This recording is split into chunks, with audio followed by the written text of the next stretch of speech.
This is Deborah Atkinson, and you're listening to the Voice for Fitness Professionals podcast, where I share with you marketing and sales advice, things that have worked and been in practice for years, so that you can create the business and the life you love without feeling pushy, salesy, or sleazy.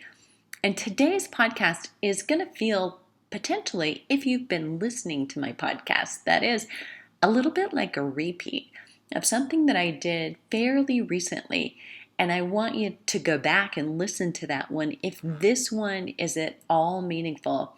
So that one was about really planning your year and laying out when it is that you're going to launch your new programs, when you have promotions that you need to put in place. And today is really a piggyback on that, but it's the rest of the content. So one of the reasons that fitness professionals feel overwhelmed, it tends to be that there are a lot of plates spinning in the air. And I had a client just yesterday actually use that analogy. So I work with women who are in their 50s or older, and so she referenced the Ed Sullivan Show, and some of you may be scratching your head like, what is that? So you could Google it, I'm sure.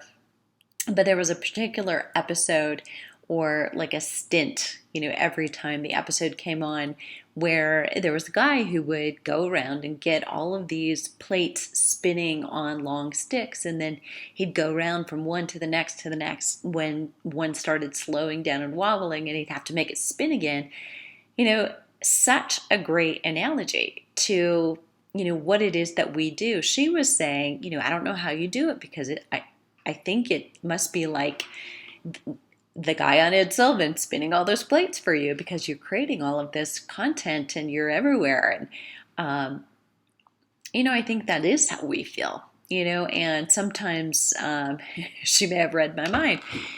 But if you're organized, if you're planned out in the next 6 months, and ideally roughly for the next year, because it goes so quickly. I mean, can you believe, as I'm doing this live, we're in the last weekend of January. So your first month, 1/12 of your year is gone. And if you're not listening to this, who knows what time of year it is, but whatever it is, I'm sure that the month you're in, you're saying, I can't believe it's quote unquote, right? And it's because we have so much just day to day work that has to be done. And too often we're doing things in reaction to what happens, to what emails come into you, what phone calls come into you, what texts come into you, what happens in a meeting that puts something more on your plate. And, those little things that maybe you'd forgotten that have to be done right away. That list of things gets added to probably whatever appointments you have. And I'm just going to guess, because so many people who are in management and director positions, their days are also full of either meetings with other staff members, one-on-one or in a group situation, or you're actually still actively teaching or training one-on-one or in groups. And that takes a lot of time. So you've got to get organized and be prepared for each and every one of those meetings. Then you've got to be thinking long term, and that sometimes is what falls through the cracks. I mean, how many times have you, this is of course a rhetorical question because you can't respond to me, but how many times have you have a blog that you publish on Tuesday and Thursday? In my case, that's what it is. For my business to customer audience, that's what I do. For you, I publish a little bit less frequently because I try not to overwhelm with content just for content's sake. It's actually when there is a really strong message and I hear repeatedly this universal pain that trainers are talking about, like this right now, that I can prevent or help you prevent, at least. So I can plant the seed. I can't get you into action. But if you would take, say, half a day on a Saturday, or your first 2 hours on Sunday, or maybe for you it's late afternoon on Sunday, and just do a little pre-planning for not just your week. Actually set that aside, because that's probably going to happen no matter what. But take that and look at your next 3 months or 6 months, and look at what you decided. These are the programs that we're going to launch. Here are the start dates for all of those. More than likely, you have them entered into some kind of a system so people can already register, or they will be able to register when the dates get closer and those registration dates open up, if you're in a current session, for instance.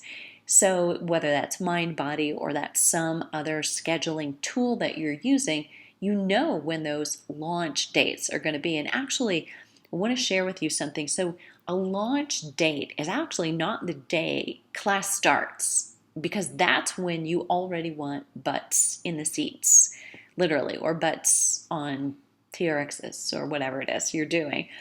So you really want to think about the launch happening 6 weeks, 4 weeks, 3 weeks out. What should be happening so that you get people thinking? And you have to do kind of 3 things, or take people through these 3 things, and know that every buyer goes through these. And there may be more steps or less steps if you're listening to me on another day, or to somebody else. But first of all, they have to be aware there's a problem. I mean, your target market, the customer who's going to buy from you, isn't going to buy from you if they don't know they want something to change. They either are doing okay and they want to do it great. They want something more. They want more motivation, more fun, something different, variety. Or maybe it's just not working. They're not, quote unquote, maybe their goal is losing the weight. They are not getting faster. They are not getting stronger. They don't like the way they're depositing their weight, and they want to get rid of, you fill in the blank, right? The upper arm, bat wings, bingo arms, or the belly fat. So they've got to be aware they've got a problem. That's an easy given. But they also have to be aware of you, that you're the answer.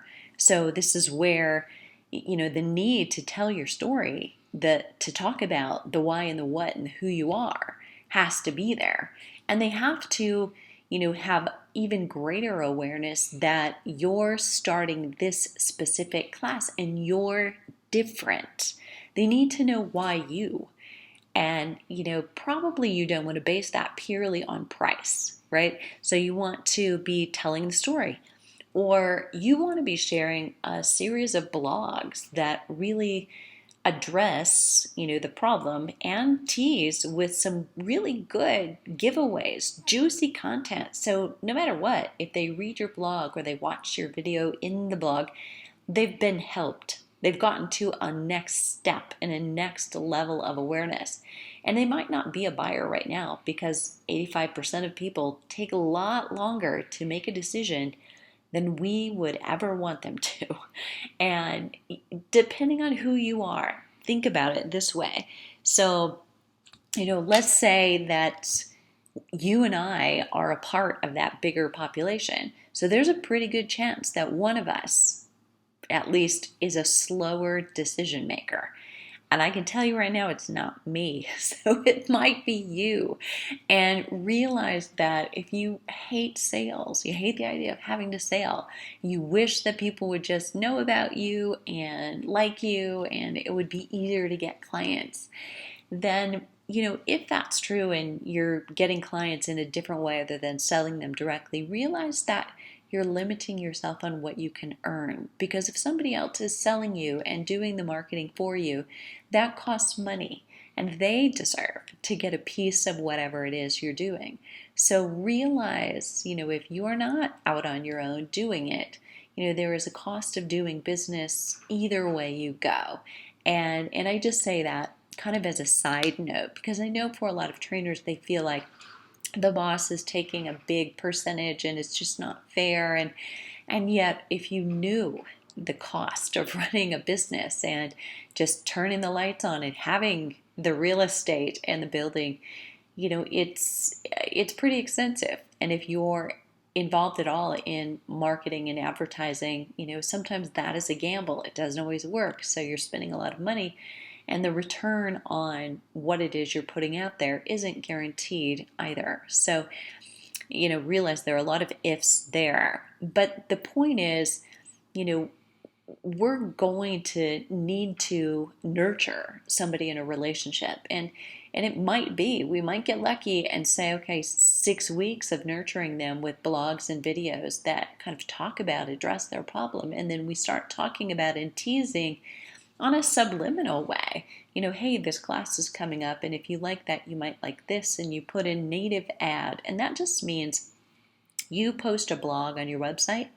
and then you put a picture or an image on that website that is your class, and it talks about the start dates, and it's just in there. You don't actually, in the text of your blog, talk about it.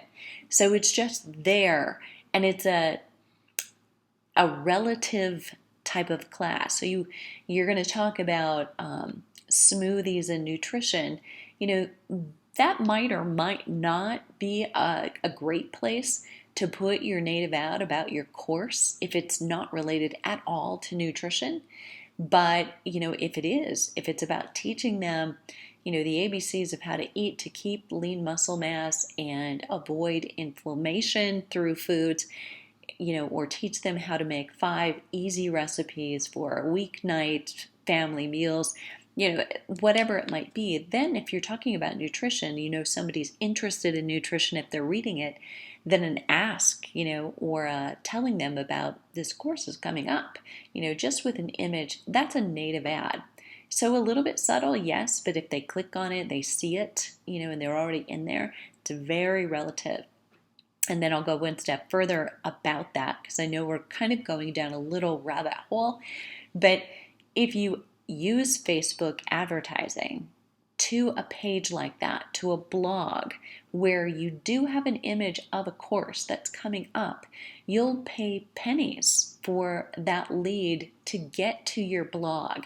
And by pennies, I mean literally anywhere between, I'm not seeing so much like 3 and 4 cents anymore, but right now I've got one running for 5 cents and 7, 8 cents when they go directly to blogs that include talk about my program or images of programs coming up. And, if you go right to a sales page or a registration page, it's that kind of ad, you're going to pay over $1 for each lead. And in some cases, much, much more, depending on your business. And some will pay, up to $10. And, a lot of you may be thinking, okay, I don't have that kind of a budget, right? Because you're going to have to swing the battle at a lot of people for, $8 per head in order to sell what might be 2 or 3%, right? So those are kind of the odds on Facebook. So you want to be sure what you're doing is worthwhile. And at least if they come over, you get them to your website, you get them started to read, you probably get them to like your Facebook page if they like your content. And all of those are good ways to begin growing your reach and your voice. And ultimately, you want to grow your email list. So don't ever forget that it's not about your social media site. You really want to grow your list because those are your people. You're really taking care of them. You may talk to your tribe, those people on your email list in your Facebook page, but getting their name, their email is really important. So coming back to, how do you lead people down the road? If you are launching a new program, let's say 4 weeks from now, right now is the time to be thinking, okay, what am I releasing this week, next week, the following week, and then that week right before for content? So is it a blog, a video, where then at the end you can add a, click down below to learn more. If this is a problem that you're facing, this was helpful, you might be interested in this. So you have a call to action and you have things leading up to it, and then you do them more frequently and more urgently in that last week and few days. So you can say also, if you've got an early bird registration where you're giving away bonuses, and I highly encourage you, please, please, please, stop discounting your price. So you certainly can't discount it, right? And then turn around and offer it for full rate and expect people to buy it. They're always going to wait for a sale. You condition them to do that, but you can get out of that by stopping. Just stop.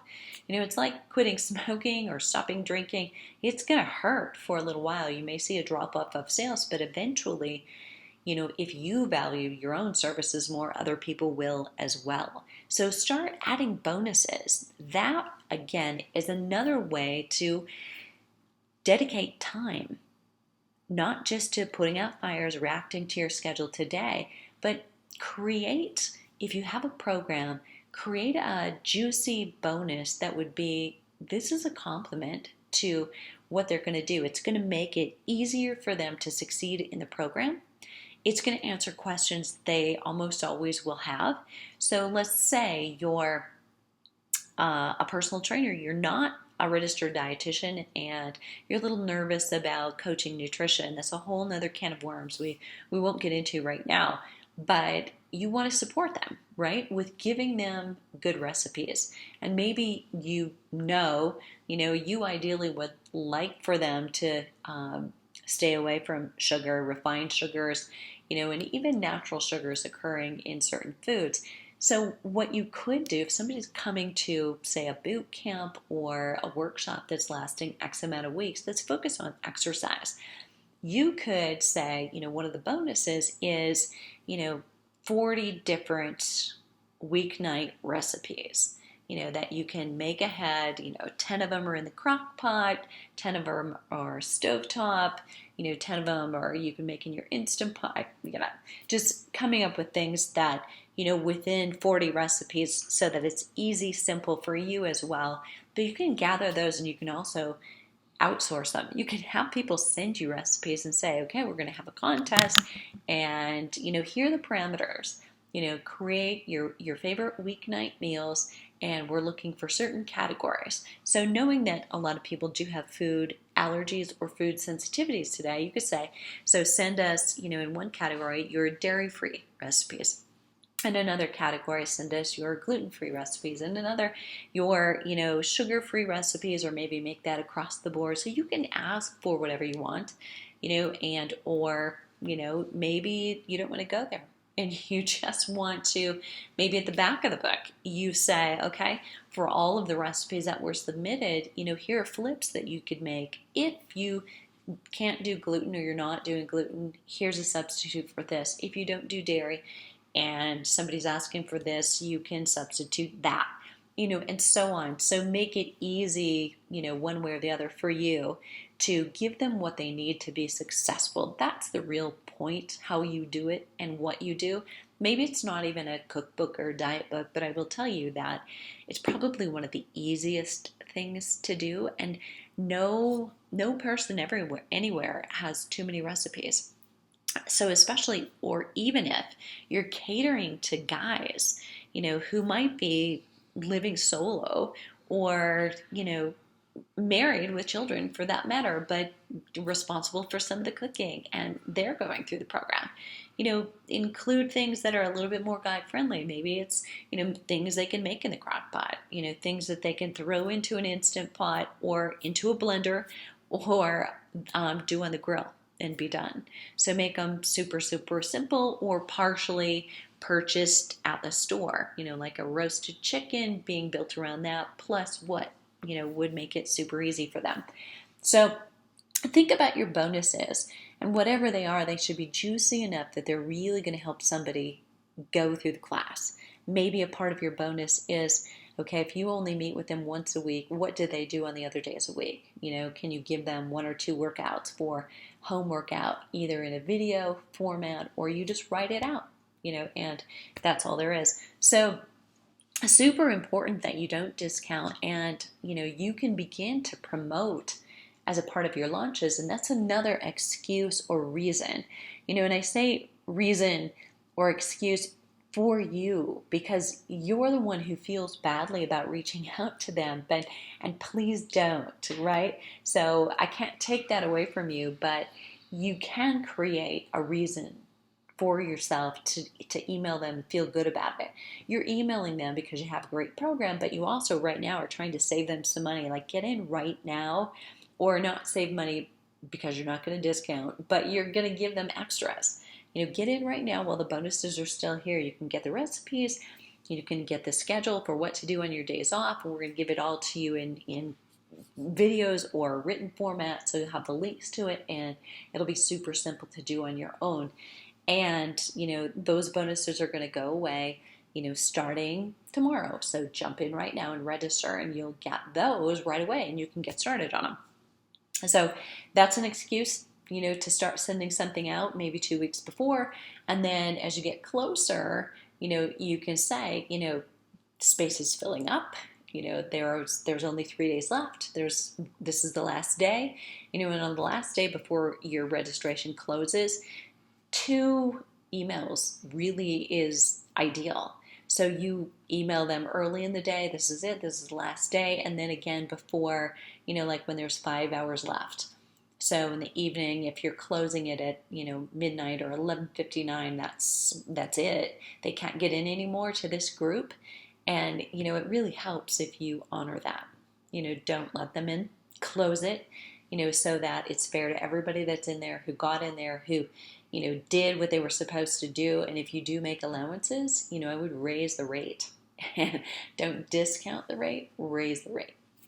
So, send one again at like 6 p.m. when there's 6 hours left, or 7 p.m. when there's 5 hours left, just in case. So think about your time zone, your audience. If they're older audience, earlier probably is going to be better. If they've got kids, it might be that sending it at 8 p.m. when their kids have gone to bed is better. But do send those extra emails. That's a part of your launch. So that's what you want to schedule is, okay, an email needs to go out here and here, because that takes some time. Writing those and putting them in a file folder or a Google spreadsheet so that whoever does those emails, if it's not you, has the content, has the copy, and then you can just approve it. They can tweak the words, and pretty much, things like that will stay very similar. Keep track of what emails get a great response. Look at your subject lines, make sure they're working, but planning what it is that you're doing, not just your launch, but what happens leading up to each one of those. And get some good evergreen content if you have evergreen programs. You have a program that you offer, say, 4 times a year or 3, then, the content leading up to it can be very similar, and just put it all in an organized file somewhere. So you've got those links at least to grab a hold of and pop into an email. And then your work is done, and you've kind of done a lot of work, a little acute pain, right one time, but then you've got it so that there's no more of this chronic, and you're going to every year, maybe 2 years, need to go through an audit, one of those courses at a time and one of those launches, and say, how well is that working? How well is the subject line? How well is the content? Do we need to change any of those emails that are in the launch? And of course, you've always got to keep things fresh, especially if you have the same people registering over and over again. But important that, you get it set up at all. So you always have a version 1, and you don't have to love it. Right? Remember the saying, you've got to have a version 1, just get it out there, get it done. And then you're going to be much more productive going forward. So, start that annual promotions. Know, what time of year you're having what sale, what time of year you're promoting this start of this program, and then plan backwards from that. A good long, lengthy approach to a program, the more it costs, the longer it should be. So if you have a really costly program, it should be about 8 weeks. If, it's kind of a no-brainer, meaning less than $100, probably 4 weeks is enough, because, people kind of think of $97, $99, $95. Okay, that's pretty, That's pretty easy for, a significant enough program. Now, I don't know if you're doing a, 3-day weekend or you're doing a, a 6 or 8 week program, but anything cheaper than that, people are going to wonder, is it even worthwhile? But be prepared to kind of expand the length of your launch material to match the value that people are going to pay for the course and the outcome that they're going to get. So remember that you're setting your rates based on that. So let me know how you're doing with your launch campaign. So take one. If you haven't got this set up for all of your programs, start with one. What's the real heart of your business? What program is really almost always full, or maybe one that needs some love and attention, so it is almost always full? And start with that one. Create the launch material, thinking about what were people thinking about before they started coming to this class? What was their problem before they got started? Why have they valued it? So that you can use all of that content as you prepare. And this has been Deborah Atkinson with the Voice for Fitness Professionals podcast. And until next time, make a difference.